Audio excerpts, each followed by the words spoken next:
আসসালামু আলাইকুম ওয়া রাহমাতুল্লাহি ওয়া বারাকাতুহু। প্রিয় শিক্ষার্থীরা, আমার প্রিয় ছেলেমেয়েরা সবাই আশা করি ভালো আছো, সুস্থ আছো, সুন্দর আছো। ছেলেমেয়েরা আমরাও ভালো আছি আলহামদুলিল্লাহ।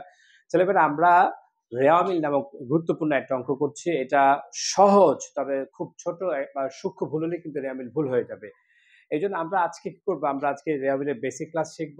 তোমাদের প্রত্যেককেই এই বোর্ডে এন্ট্রি জিজ্ঞেস করব এবং এটার ব্যাখ্যাও করতে হবে আমাদেরকে, হ্যাঁ? তাহলে আমরা রেওয়ামিলে আর কোনো সমস্যা থাকবে না। ছেলেমেয়েরা, আমরা রেওয়ামিল শুরু করার আগে কয়েকটা রুলস বলে নিব। তার মধ্যে ১ম যে রুলসটা বলব, যে রুলসটা হচ্ছে রেওয়ামিলে ৩ টা এন্ট্রি হিসাবভুক্ত হয় না। সেটা আগে বলে নিব। আগে হয় কয়টা এন্ট্রি হিসাবভুক্ত হবে না? ৩ টা। এটা কোনোদিনও হিসাবভুক্ত হবে না।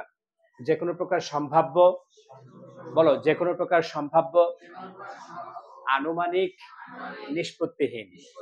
যেকোনো প্রকার সম্ভাব্য, আনুমানিক, নিষ্পত্তিহীন রেওয়ামিল হিসাবভুক্ত হবে। এখন তোমরা আমাকে জিজ্ঞেস করতে পারো, স্যার এগুলো কেন আসবে না? কারণ এই এন্ট্রিগুলো আমাদের পক্ষেও আসতে পারে, আমাদের বিপক্ষেও যেতে পারে। এটা দোদুল্যমান, যে কারণে এই এন্ট্রিগুলো হিসাবভুক্ত হয় না। যে কোনো প্রকার সম্ভাব্য, আনুমানিক, নিষ্পত্তিহীন রেওয়ামিল হিসাবভুক্ত হবে। আচ্ছা ছেলেমেয়েরা, সম্ভাব্য দায় ৮০,০০০, ডেবিটটা ক্রেডিট আর হবে না, বুঝতে পারছো তো? টাকা থাকলে কি লিখে দিব? আচ্ছা, আনুমানিক সম্পদ ৪২,০০০ টাকা, ডেবিটটা ক্রেডিট আসবে না। নিষ্পত্তিহীন দায় ৪ লক্ষ টাকা, আসবে নাকি আসবে না? তাহলে কয়টা এন্ট্রি রেওয়ামিলে আসবে না? ৩টা। কি কি? বলো, যে কোনো প্রকার সম্ভাব্য, আনুমানিক, নিষ্পত্তিহীন। বলো বাবা।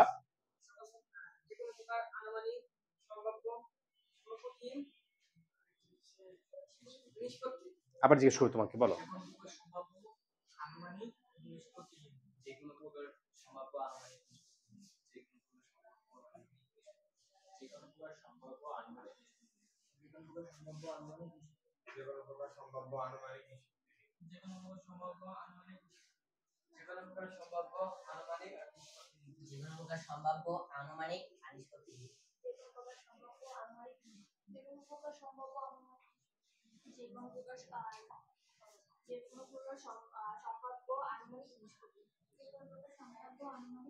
Good, very good.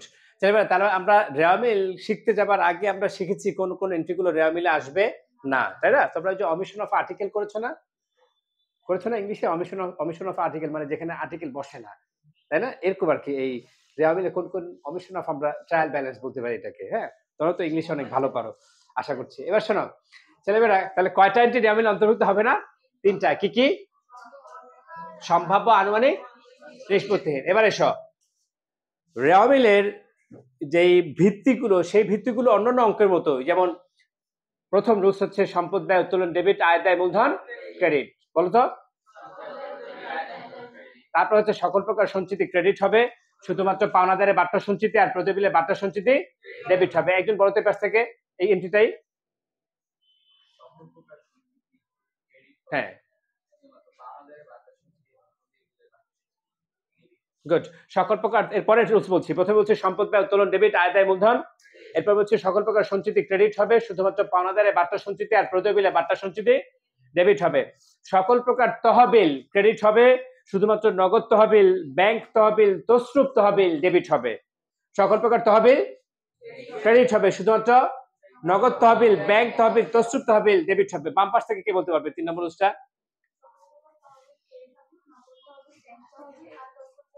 Good, very good. এবার এসো, তাহলে কয়টা রুলস বলেছি পর্যন্ত? 3টা। আর প্রথমে বলছি রেওয়ামিলে কি কি আসবে না, তাই না? আচ্ছা, এরপর বলছি, দেখো আবার একটু বলি। সম্পদ ব্যয় উত্তোলন ডেবিট, আয় দায় মূলধন ক্রেডিট, সকল প্রকার সঞ্চিতি ক্রেডিট, শুধুমাত্র পাওনাদারে বাট্টা সঞ্চিতি আর প্রদেবিলে বাট্টা সঞ্চিতি ডেবিট। সকল প্রকার তহবিল ক্রেডিট, শুধুমাত্র নগদ তহবিল, ব্যাংক তহবিল, তসরুপ তহবিল ডেবিট। হয়েছে? এই ছেলেমেয়েরা, পরের রুলসটা হচ্ছে 4 নম্বর যদি বলি, সেটা হচ্ছে সকল প্রকার শুল্ক ডেবিট। বলো, সকল প্রকার শুল্ক, আমদানি শুল্ক, ক্রয় শুল্ক ডেবিট, বিক্রয় শুল্ক ডেবিট, আবগারি শুল্ক ডেবিট, রপ্তানি শুল্ক ডেবিট। সকল প্রকার শুল্ক, সকল প্রকার পরিবহন ডেবিট।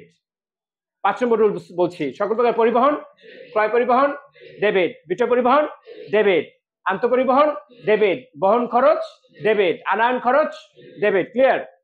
তাহলে আমরা প্রথমে বলছি সম্পদ ব্যয় উত্তোলন ডেবিট, আয় দায় মূলধন ক্রেডিট, সকল প্রকার সঞ্চিতি ক্রেডিট হবে, শুধুমাত্র পাওনাদারের বাট্টা সঞ্চিতি আর প্রদেবিলের বাট্টা সঞ্চিতি ডেবিট হবে। সকল প্রকার তহবিল ক্রেডিট হবে, শুধুমাত্র নগদ তহবিল, ব্যাংক তহবিল, তসরুপ তহবিল ডেবিট হবে।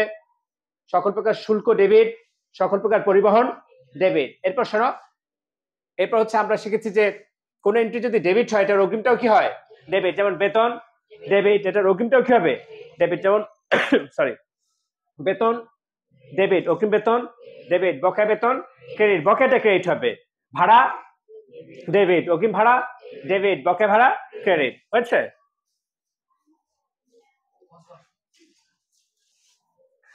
ছেলেমেয়েরা, তাহলে আমরা বলেছিলাম বেতন ডেবিট, অগ্রিম বেতন ডেবিট, আর বকেয়া বেতন ক্রেডিট। ঠিক একইভাবে এর বিপরীত যদি আমরা বলি আয়, শিক্ষানবির সালামি আয় না ব্যয়? শিক্ষানবির সালামি ডেবিট না ক্রেডিট? শিক্ষানবির সালামি ক্রেডিট, অগ্রিম শিক্ষানবির সালামি ক্রেডিট, বকেয়া শিক্ষানবির সালামি ডেবিট। সবাই কি বুঝতে পেরেছ? ওকে ছেলেমেয়েরা, তাহলে আমরা তোমাদের কয়েকজনকে এক একটা এন্ট্রি জিজ্ঞেস করবো আর তোমরা বলবে যে এটা কেন ডেবিট, এটা কেন ক্রেডিট। ওকে, শুরু করছি।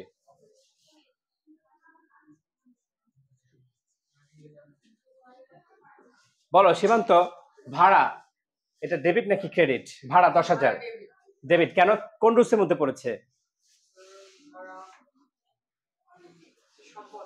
ভাড়া তো সম্পদ না বাবা, কে বলতে পারবে ভাড়া কিসের মধ্যে পড়ে? ব্যয়। গুড, সম্পদ ব্যয় উত্তোলন ডেবিট, আয় দায় মূলধন। আমাদের তো স্পেসিফিক এন্ট্রি চিনতে হবে। নিথর,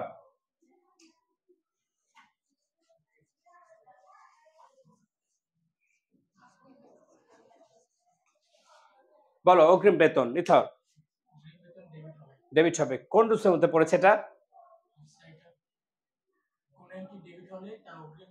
গুড, বেতন ডেবিট, অগ্রিম বেতন ডেবিট, বকেয়া বেতন ক্রেডিট।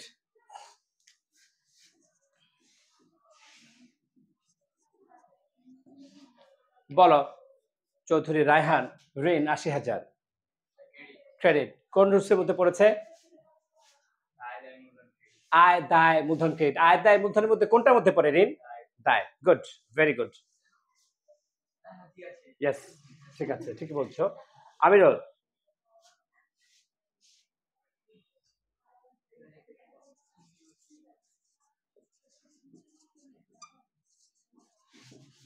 কম্পিউটার।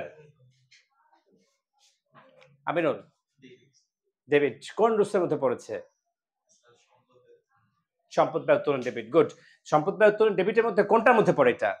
সম্পদ। তারিফ,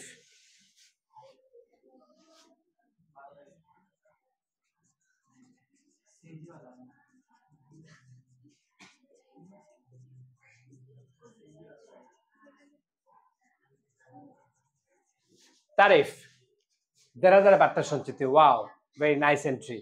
দেড়াদার বার্তা সঞ্চিতি, বলো। ক্রেডিট, কোন রুলসের মধ্যে পড়েছে? দেড়াদার বার্তা সঞ্চিতি ক্রেডিট। ওর answer is, your answer is absolutely right, কিন্তু দেড়াদার বার্তা সঞ্চিতি ক্রেডিট একটা রুলসের মধ্যে পড়ে, সেটা কোনটা? এটা কেমন করলো তুমি? এটা তুমি একটা দায়িত্বশীল ইয়েস, তো পারবে। হ্যাঁ বলো, ক্রেডিট, তারপর পাওনাদারের বার্তা সঞ্চিতি। বলো জোরে বলো, সকল, আবার বলো প্রথম থেকে, সকল প্রকার সঞ্চিতি। হ্যাঁ, শুধুমাত্র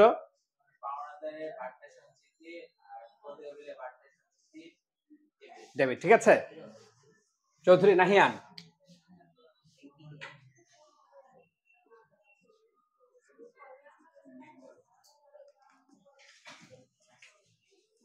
কল্যাণ তহবিল 50,000। সবাই শোনো, ক্রেডিট কোন রুলসের মধ্যে পড়েছে? সকল প্রকার তহবিল ক্রেডিট, শুধুমাত্র। ঠিক আছে, বলো আয়ুষ চৌধুরী। হ্যাঁ,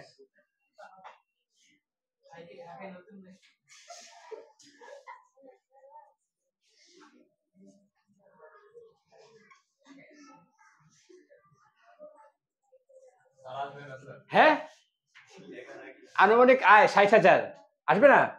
তোমরা কি ওর সাথে একমত? কেন, কোন রুলসের মধ্যে পড়েছে? যে কোনো প্রকার সম্ভাব্য, বলো যে কোনো প্রকার আনুমানিক, নিষ্পত্তিহীন, রেওয়াবিলে হিসাবভুক্ত হবে। Thank you Sajib Chowdhury.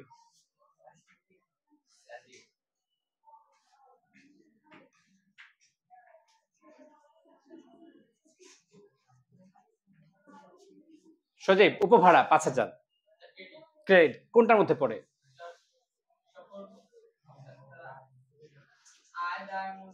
Good, আয় দায় মূলধন কিসের? আয় দায় মূলধনের কোনটার মধ্যে পড়ে? আয়। নাইহান is sharing something to Sajib? No. Bridge আছে একটা না, ব্যারিয়ার আছে, ব্যারিকেড আছে। এবার চৌধুরী নিশান।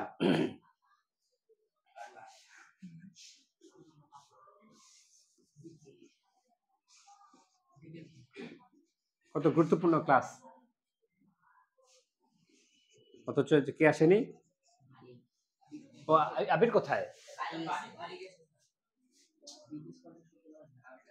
বলো চৌধুরী নিশান, অতিরিক্ত মূলধন। সবাই শোনো, ওকে? অতিরিক্ত মূলধন, হ্যাঁ না মানে আয় ব্যয় তো পরে বলবো, তুমি এটা ডেবিট না ক্রেডিট সেটা আগে বলো। এটা ডেবিট, খুব সুন্দর বাবা, দ্যাট ইজ দ্য রুলস। আয় দায় মূলধন, তাহলে এটা আয় দায় মূলধনের মধ্যে কার মধ্যে পড়লো? মূলধন আর অতিরিক্ত মূলধন কি কথা? যাই হোক, নেক্সট টাইম বেটার লাগে। ওকে সজীব, সরি সাব্বির।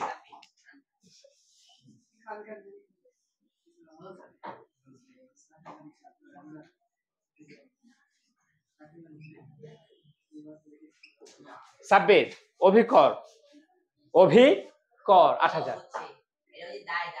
ইন্না লিল্লাহি ওয়া ইন্না ইলাইহি রাজিউন। অভিকর কি হবে বলো তো? সাধারণত বেশিরভাগ অপরিচিত এন্ট্রি হয় ব্যয়। সাধারণত বেশিরভাগ অপরিচিত এন্ট্রি কি হয়? ব্যয়। এটা একটা কথাটা মনে রাখবে। তাহলে অভিকর কি? তাহলে কি হবে? ঠিক আছে, আচ্ছা ওকে ফাইন, অসুবিধা নেই। এই তো তোমার মাধ্যমে সবাই ইন্ট্রোডিউস হলো। চৌধুরী মৃদুলা।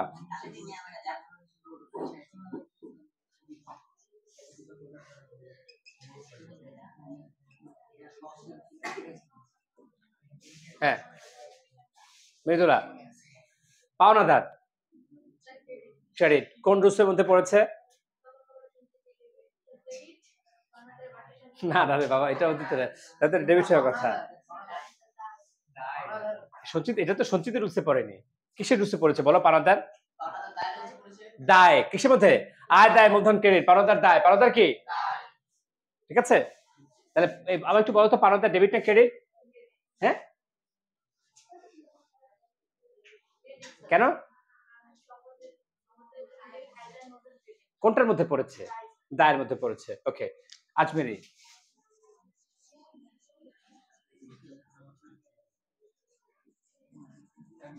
বলো প্রাপ্য বিল। এই প্রাপ্য বিল ক্রেডিট বলেছে, ও কি ঠিক বলেছে? প্রাপ্য বিল ক্রেডিট বলেছে, ও কি ঠিক বলেছে? ঠিক। আয়ুষ ভুল বলেছে। কেন বলো তো ভুল আয়ুষ? প্রাপ্য বিল, প্রাপ্য বিল এটা কি? সম্পদ। গুড, এটা চলতি সম্পদ, এটা চলতি সম্পদ। প্রাপ্য থাকলে চলতি সম্পদ, বলো প্রাপ্য থাকলে চলতি সম্পদ, আর প্রদেয় থাকলে চলতি দায়। প্রাপ্য থাকলে চলতি সম্পদ, প্রদেয় থাকলে। আনিকা চৌধুরী।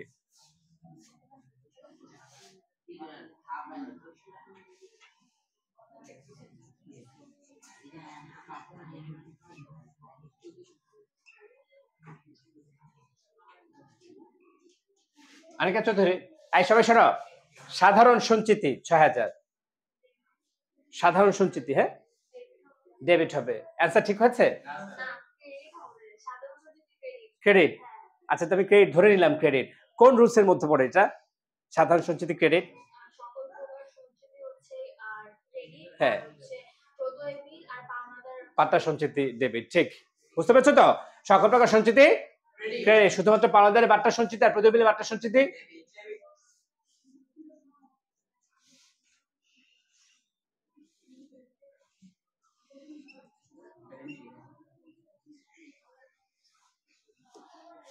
সানিয়া চৌধুরী, নগদ তহবিল হ্যাঁ কোন রুলসের মধ্যে পড়ে? গুড, ছেলেমেয়েরা সবাই কি এটা বুঝতে পেরেছ? আচ্ছা একটু পরে আমরা একটা নামাজের বিরতিতে যাব, এরপরে এসে এই একজনকেই সবগুলো এন্ট্রি জিজ্ঞেস করবো। একজনকে কে এটা বলতে পারবে? তোমাদের ভিতর থেকে নির্ধারণ করবে। ঠিক আছে? এই সবগুলো এন্ট্রি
কেউ আচ্ছা বুঝতে পেরেছো আমার কথা? বুঝতে পেরেছো সবাই? অর্থাৎ তাহলে আমরা বলেছি যে তিনটা এন্ট্রি রেওয়ামিল হিসাবভুক্ত হয় না, যে কোনো প্রকার সম্ভাব্য আনুমানিক নিষ্পত্তিহীন, এর সাথে আরো কি কি রেওয়ামিল অন্তর্ভুক্ত হয় না সেটাও বলছি। প্রথমে বলেছি এক এক আর প্রারম্ভিক কি কথা, তাহলে এক এক আর প্রারম্ভিক মাত্র কয়টা এন্ট্রি রেওয়ামিল আসবে? দুইটা, একটা কি প্রারম্ভিক মজুদপূর্ণ, একটা প্রারম্ভিক মনিহারি। এই প্রারম্ভিক হাতে নগদ আসবে? আসবে। প্রারম্ভিক ব্যাংক জমা, প্রারম্ভিক দেনাদার, প্রারম্ভিক ব্যাংক জমাতিরিক্ত, প্রারম্ভিক মজুদ পণ্য, প্রারম্ভিক মনিহারি। বুঝতে পেরেছ? আচ্ছা এবার শোনো ছেলেমেয়েরা, আর 31, 28, 29, 30, 31 কি বলেছি বলো তো? 28, 29, 30, 31 বলো কি বলেছি? 28, 29, 30, 31 আর হচ্ছে সমাপনী। আর কি সব কি কথা? একই কথা। 28, 29, 30, 31 আর সমাপনী। সমাপনীর সব এন্ট্রি আসবে, শুধু দুইটা এন্ট্রি আসবে না। যে দুইটা কি এসেছিল প্রারম্ভিক, সেই দুইটা কি আসবে না? সমাপনী আসবে না। অর্থাৎ সমাপনী মজুদ পণ্য আসবে না, আর সমাপনী মনিহারি আসবে না। বলো তো কি কি আসবে না? সমাপনী মজুদ পণ্য আসবে না, আর সমাপনী মনিহারি আসবে না। এছাড়া বাকি সব সমাপনী, এই সমাপনী হাতে নগদ আসবে নাকি আসবে না? আসবে। সমাপনী ব্যাংক জমা, সমাপনী দেনাদার, সমাপনী পাওনাদার, এই সমাপনী যন্ত্রপাতি, সমাপনী, সমাপনী সব আসবে। সমাপনী কয়টা আসবে না? সমাপনী মজুদ পণ্য, আর সমাপনী, সমাপনী ব্যাংক জমাতিরিক্ত, সমাপনী প্রাপ্য বিল, সমাপনী মনিহারি, অব্যবহৃত মনিহারি। সমাপনী মনিহারি আর অব্যবহৃত মনিহারি কি কথা? গুড। সমাপনী ঋণ, তাহলে সমাপনী কি কি আসবে? সব আসবে, কিন্তু কি আসবে না? মজুদ পণ্য আর সমাপনী মজুদ পণ্য আর স্বাভাবিক মনিহারি আসবে না। সমাপনী মজুদ পণ্য আর সমাপনী মনিহারি আসবে না। ক্লিয়ার?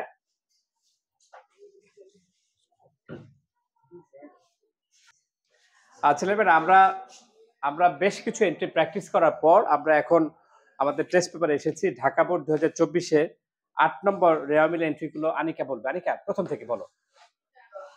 হ্যাঁ 8 নম্বরটা সবাই শোনো মনোযোগ দিয়ে, সবাই শুনবে।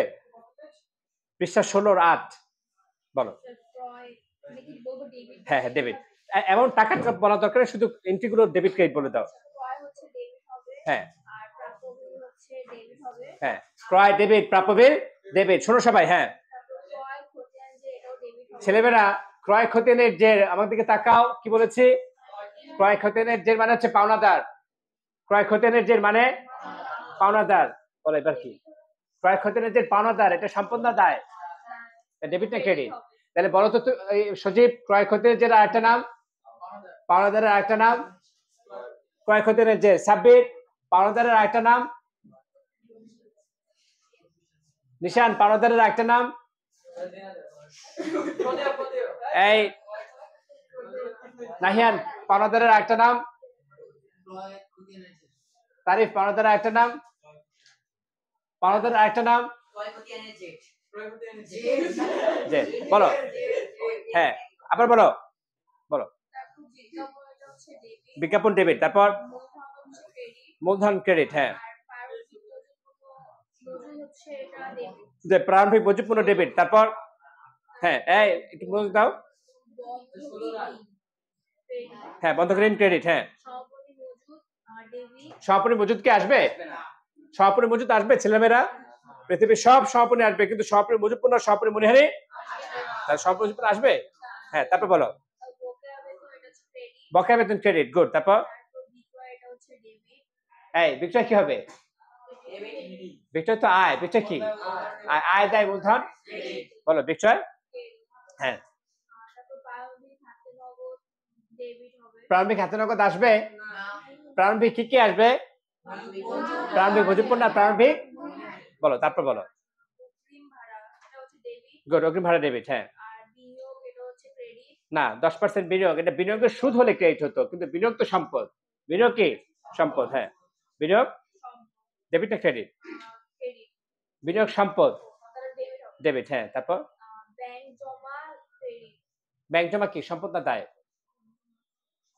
সম্পদ, ডেবিট না ক্রেডিট? ডেবিট হবে। এই সজীব চলে এসো তুমি, পৃষ্ঠা 17-5 বলো। 17-5 বলো। হ্যাঁ গুড।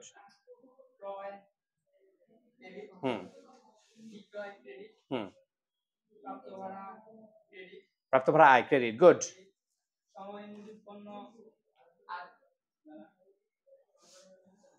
সমাপনী মজুতপূর্ণ আসবে না, গুড। 1 তারিখ আছে, আসবে না, গুড। 1 তারিখে দুইটা এন্ট্রি আসবে, কয়টা? এক হচ্ছে মজুতপূর্ণ আর মনিহারি, মজুতপূর্ণ আর তারপর বলো। দেনাদার, দেনাদার ডেবিট, গুড। পাওনাদার ক্রেডিট, বলো না ও বলতে দাও। আয়কর ডেবিট। হ্যাঁ গুড, ইজারা সম্পত্তি ডেবিট। তারপর ওই পাশে হ্যাঁ বলো। ডেবিট, ডেবিট না ক্রেডিট বলো? ডেবিট। প্রারম্ভিক দুইটা এন্ট্রি আসবে, প্রারম্ভিক মজুতপূর্ণ প্রারম্ভিক, আর কোন এন্ট্রি আসবে বলো? আসবাবপত্র, হ্যাঁ বিনিয়োগ ডেবিট, গুড। না লভ্যাংশ প্রাপ্তি, এই সকল প্রকার প্রাপ্ত বা প্রাপ্তি আয়, বিক্রয় সেবা, বিক্রয় সেবা, উপহার, শিক্ষানবিশ সালামি, বিনিয়োগের সুদ, উত্তোলনের সুদ, ব্যাংক জমা, সকল প্রকার প্রাপ্ত বা প্রাপ্তি আয়, ডেবিট না ক্রেডিট? তারপর না লভ্যাংশ প্রাপ্তি পরে প্রাপ্ত বার্তা আছে তো, ক্রেডিট। হ্যাঁ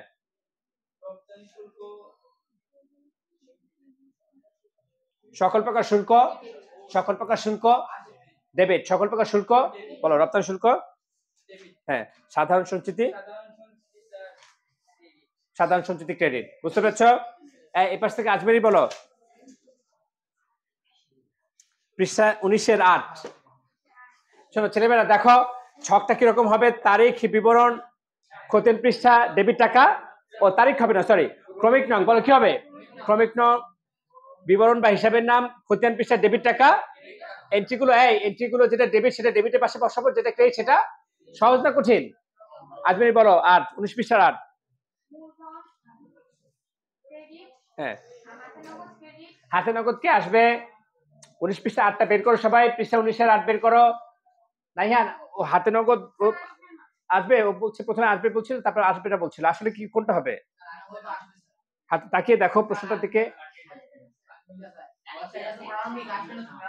প্রারম্ভিক কি কি আসবে নাহিয়ান? আচ্ছা বলো আসবে। তারপর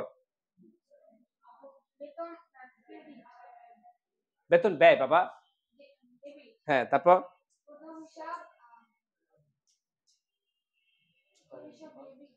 প্রদেয় দায়, প্রদেয় কি দায়, ডেবিট না ক্রেডিট? হ্যাঁ তারপর হ্যাঁ হ্যাঁ তারপর হ্যাঁ তারপর তারপর ক্রয় ডেবিট হ্যাঁ তারপর বিনিয়োগের সুদ আয় বিনিয়োগের সুদ কি আয় ক্রেডিট হ্যাঁ তারপর হাতে নগদ আসবে আনিকা হাতে নগদ আসবে না হাতে নগদ সমাপনী তো পৃথিবীর সব আসে বাবা কয়টা এন্ট্রি আসে না সমাপনী মজুবপূর্ণ সমাপনী হ্যাঁ বলো হাতে নগদ আসবে নাকি আসবে না হ্যাঁ ডেবিট না ক্রেডিট হ্যাঁ তারপর চিন্তা করে বলো বকেয়া বাড়ি ভাড়া বাড়ি ভাড়া কি অগ্রিম বাড়ি ভাড়া বকেয়া বাড়ি ভাড়া এভাবে চিন্তা করে বলো হ্যাঁ তারপর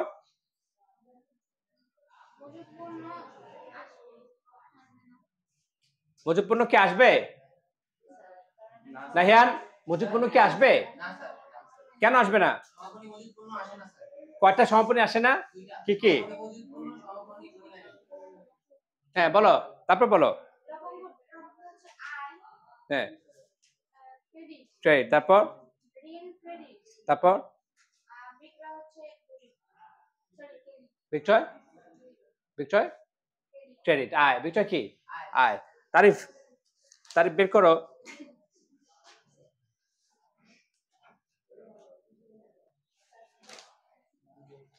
তারিফ 22 পৃষ্ঠা 8 নম্বর বের করো 22 পৃষ্ঠা 8 দেখো 8 পৃষ্ঠা 22 এর 8 বলো হ্যাঁ বলো হ্যাঁ ওকে শোনো বলো মূলধন কেন বাবা মূলধন ডেবিট হবে কেন কোন কোন রুলসের মাধ্যমে মূলধন ক্রেডিট হবে হ্যাঁ হ্যাঁ ওকে একটু বলতে দাও তাহলে কোন রুলসের মধ্যে পড়ছে প্রথম রুলস না দ্বিতীয় রুলস দ্বিতীয় কোনটা ক্রেডিট মূলধন হচ্ছে তারপর আগাও দেখো হ্যাঁ হ্যাঁ হ্যাঁ বিক্রয় ক্রেডিট হ্যাঁ তারপর ডেবিট হ্যাঁ তারপর ডাকতার হ্যাঁ না ডাকতার ব্যয় ডেবিট না ক্রেডিট ডাকতার তারিফ ডাকতার ব্যয় ডেবিট না ক্রেডিট ডেবিট তারপর হ্যাঁ হ্যাঁ গুড এই বহি ফেরতের আরেকটা নাম কে বলতে পারবে বহি ফেরতের আরেকটা নাম ক্রয় ফেরত ক্রয় ডেবিট না ক্রেডিট ক্রয় ডেবিট না ক্রেডিট ক্রয় ডেবিট আর ক্রয় ফেরত ক্রেডিট ক্রয় ডেবিট ক্রয় ফেরত ক্রয় ডেবিট আর ক্রয় ফেরত ক্রেডিট বলো বই ফেরত মানে ক্রয় ফেরত হ্যাঁ এই বিনিয়োগের অনাদায় সুদ অনাদায় মানে বকেয়া অনাদায় মানে বকেয়া আগে বিনিয়োগের সুদ নিয়ে চিন্তা করো বিনিয়োগের অনাদায় সুদ মানে বিনিয়োগের বকেয়া সুদ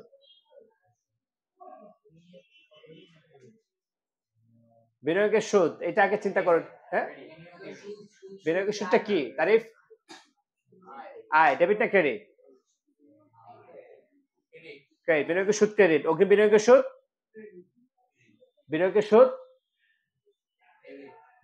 সুদ অগ্রিম বিনিয়োগের সুদ আর বকেয়া বিনিয়োগের সুদ আর অনাদায় বিনিয়োগের সুদ কি কথা একই কথা তাহলে এটা ডেবিট না ক্রেডিট ডেবিট হ্যাঁ তারপর হ্যাঁ আন্তঃফেরতের আরেকটা নাম বিক্রয় ফেরত বিক্রয় ডেবিট না ক্রেডিট আর বিক্রয় ফেরত ডেবিট বিক্রয় যা হবে বিক্রয় ফেরত তার উল্টাটা হবে হ্যাঁ তারপর এই প্রাপ্য থাকলে কি হবে জানো সম্পদ প্রাপ্য থাকলেই সম্পদ বলো প্রাপ্য কমিশন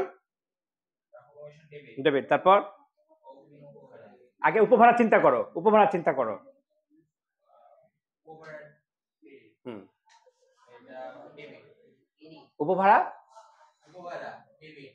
উপভাড়া কি আয় না ব্যয় বাবা হ্যাঁ তাহলে ডেবিট না ক্রেডিট উপভাড়া ক্রেডিট তারপর এখানে কি আছে প্রশ্ন দেখো না কেন হ্যাঁ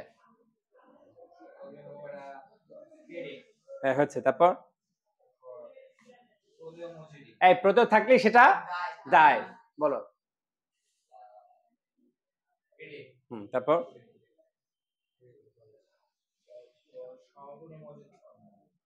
হ্যাঁ সমাপনী মজুদ পণ্য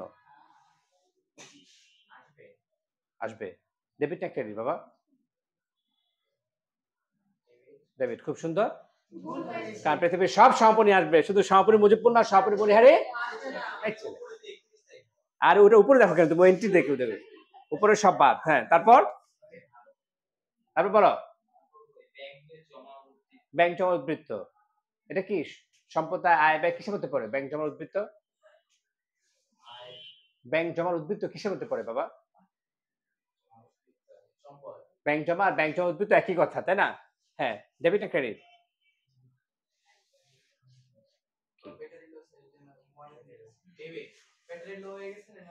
হ্যাঁ হচ্ছে ব্যাংক জমা উদ্বৃত্ত ডেবিট। ছেলেমেয়েরা তো আমরা আজকে আমরা এই পর্যন্তই চলছে তো অন না ভিডিওটা অন। ছেলেমেয়েরা আজকে আমরা এই পর্যন্ত এখানে প্র্যাকটিস করছি। আমরা রেওয়ামিল প্রথমে রুলস শিখেছি, তারপরে এই রুলসগুলো জিজ্ঞেস করেছি আর এই এন্ট্রিগুলো আমরা ডেবিট ক্রেডিট নির্ণয় করেছি। আগামী ক্লাস থেকে আমরা খাতায় এইভাবে করে নিয়ে আসবো। আর তোমরা যারা আমাদের এই ক্লাসটা দেখেছো আশা করি বুঝতে পেরেছো। কোনো সমস্যা থাকলে আমাকে জানাবে। আজ এই পর্যন্তই। সবাইকে অসংখ্য ধন্যবাদ আমাদের সাথে থাকার জন্য।